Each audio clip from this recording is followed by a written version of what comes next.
All right, Larry Krueger down here in Santa Clara as we get ready for day 4 of training camp. And Kyle Shanahan was supposed to speak at 9:15, but he moved it till after practice. So that gives us extra time to cut this video on things that we're watching for on day 4 of training camp. Now, I'm not sure if the pads are coming on today or if they're going to wait till tomorrow, but I'm eager to see what this team looks like with the pads on, because football is played with pads. I mean, it's about blocking and tackling and hitting, and there's a physicality to it. And without the pads, it's hard to evaluate things, more, as concretely as you can when the pads are on. But let's just talk about things that I'm looking for and things to watch for going into Sunday's day 4 of training camp.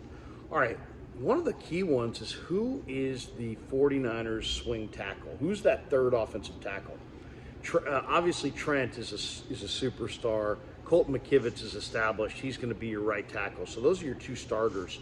But really, it's Jalen Moore, Manning, Matt Pryor.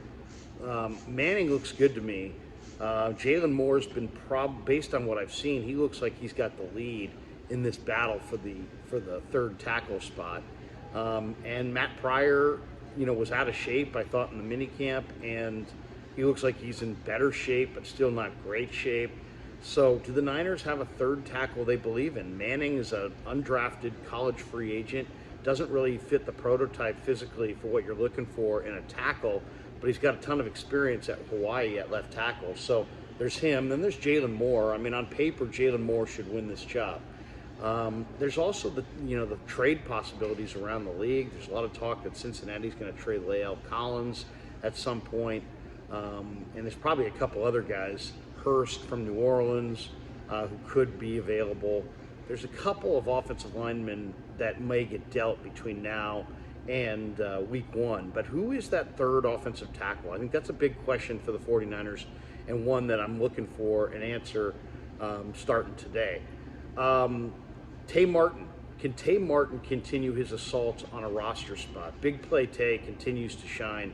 He looks good to me. This is year 2. The biggest impact or biggest improvement is typically year 1 to year 2 for these receivers. Now, Tay looked good on Friday. He's gotten stronger in the upper body. I mean, this guy's really put on some upper body strength.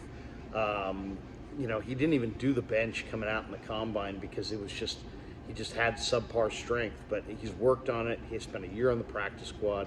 I'm looking for Tay to shine. I mean, there's one roster spot possibly available for a receiver if somebody can put together some momentum. And I think Tay Martin might be that guy. Ronnie Bell's had some uncharacteristic drops. The leader in the clubhouse is obviously Jawan Jennings for the that wide receiver, possession receiver role. But can Tay Martin do an assault on that job and try to take it away from Jawan? I really think Tay's a big-time talent. So we'll see if that pursuit of a roster spot can continue for big play Tay. And then which rookie tight end is going to begin to emerge?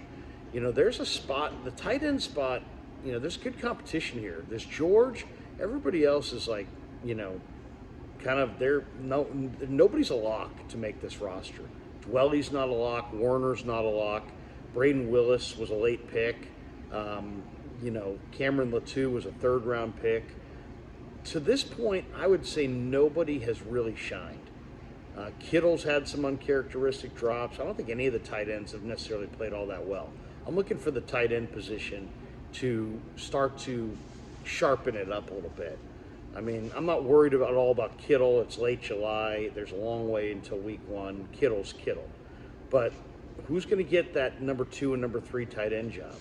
Is it going to be Latou, based on his third-round draft status? Is it going to be Willis, based on his versatility and blocking potential and the ability to play a little fullback? Is it going to be Dwelly, who's very dependable special teamer? Is it going to be Charlie Warner, who's kind of a try-hard blocker type? I got to see some tight end emerge. I would say to this point, I don't want to be too down on anybody before the pads even come on, but I haven't seen any of the tight ends really kind of shine like I thought they would. The one thing that's really clear here is the running back stable is loaded. I mean, loaded. CMC looks like he's primed for a career year. Mitchell's lighter and faster and looking great. Same could be said for JP Mason. Same could be said for TDP. Ty Davis Price, I think, is really underrated. And then Kalen Laburn is absolutely a undrafted free agent stud. I mean, that guy's legit. He's 5'10", 215, great balance, great hands, great lower body strength. I really like Ronald Awatt, who's got nice hands as a receiver. They're just loaded in the backfield. And how are they going to thin the herd at running back? Who's the odd man out? I mean, that to me is one of the things I'm definitely looking for, to see if there starts to be some separation between these running backs. On the other side of the ball, I mean, can Robert Beal, the defensive end from Georgia, can he continue to can he be a factor as a rookie?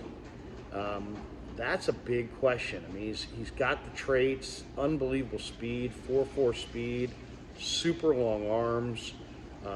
He flashes some major league talent. I mean, he had a play on Friday where he dipped the shoulder, got parallel to the ground, tagged off on the quarterback. It would have been an easy sack for Beal. And it was a freaky kind of a play. It was like, wow, look at this guy. He's got bend and burst and talent for days. Beal he's legit. Now, the question is consistency.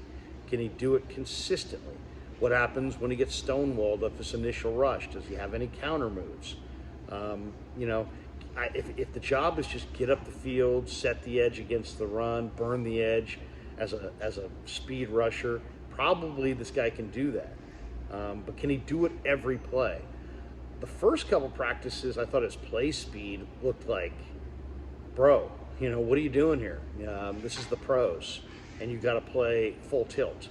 But this last practice, he seemed like he got it dialed up. So maybe he's just adjusting to NFL play speed, and he's going to fire. But I'm looking for Beal because Beal's the guy with the big talent. I mean, he's got huge talent. There's no question. You can see the athleticism. You can see the burst. The length is crazy. It's just about, can they coach him up? Can Chris, kick him in the butt, get him rolling full speed, have him bring top-tier effort snap after snap after snap. I'm looking for that today. I'm looking for him to kind of, it's time to stack days. Friday was a good day. Saturday was an off day. Can he put together another good day today? If they go pads tomorrow, can he stack another good day? There's opportunity here for Robert Beal if he can just stack days and show some consistency. So that's what I'm looking for out of Beal. And then as far as the quarterbacks are concerned, I mean, I got questions about all of them. Can Purdy regain top form? Looks a little rusty. I don't think physically he looks diminished. I think physically he looks like he's going to take it to another level. Yeah, I just see a guy who, has been rehabbing that elbow, and can he regain top form? Can he, it's practice, it's July, there's no pads, but he's completing about 50% of his passes. I'd like that number to be more like 70% of his passes. But, what does Purdy look like? Can he regain top form as he comes back from the elbow? Is Darnold, going to continue to bust out? I mean, Sam Darnold looks refreshed. He looks happy. He looks rejuvenated. He looks energized. Any way you want to describe it, Sam Darnold, the last couple practices, has just thrown some flat dimes. Can that continue? And then the biggest question of the day, and the number one thing I'll be looking for today, has Trey Lance lost confidence, or was Friday just a bad day? Friday he had a couple balls into the turf. He only completed one pass all day. It was a wide open Tay Martin on a kind of a intermediate crosser. Can Trey be accurate? But more than anything, I'm just looking for body language. Can he demonstrate some confidence? He really looked Friday like he was questioning himself, and I don't know if that's the case. I hope it's not the case, because it's just way too early in camp for him to be questioning himself. But that's the number one thing I'm looking for today. Does Trey have a good day? Does he have a bounce back from Friday? Does he still look? Does he have that hangdog look, looking at the ground when he throws an incompletion? Has he actually lost confidence, or was Friday a bad day? I think we're going to find that out today. All right, hope you enjoyed the video. Thanks to Pig and a Pickle for being the proud sponsor of the Krueger Show. Thanks to all you guys for supporting the Krueger Show on location here at Levi's. Getting ready for day 4 of training camp. Should be a great day. I brought my lotion. I got a hat. I got my. I'm going Longhorns today. Hook'em horns. Kev gave me the Longhorn hat. He was interning in Austin for Novo Construction last summer. Got me the Longhorn hat. I will be donning the Longhorn hat, even though I'm an A&M fan. So we'll be down here in Santa Clara today. Hope to see you. If you see me, say hi. Thanks for watching the Krueger Show.